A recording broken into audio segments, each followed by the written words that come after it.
వార్తలకు అందరికీ స్వాగతం సుస్వాగతం. ఏంది ఇలా పట్టుకొచ్చిన వార్త అంటే దుందుబి నదులకు నీళ్ళు వచ్చినాయి. గత వారం 10 రోజుల నుంచి గట్టిగా వానలు పడుతున్నాయి కదా. ఇక దుందుబి నదులకు ఎప్పుడు నీళ్ళు వస్తాయి అనేది చూస్తే ఇలా పొద్దుగాలే నీళ్ళు వచ్చినాయి.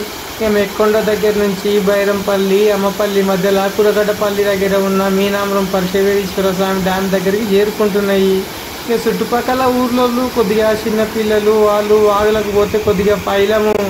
ఎందుకోసం అంటే 2-3 ఏళ్ళ కింద మనం చాలా మంది ఒకరిద్దరు కొట్టుకపోయింది చూసినాం. పెద్ద మనసు చూసిన పిల్లలు నీళ్ళంటే అందరికీ పానం కాయిష్ ఉంటుంది, ఎగిరాడాలి తానం చేయడానికి ఉంటుంది. కానీ పానం అంతకన్నా ఇంపార్టెంట్. కొద్దిగా నజరేసించుండి మీ పిల్లల మీద.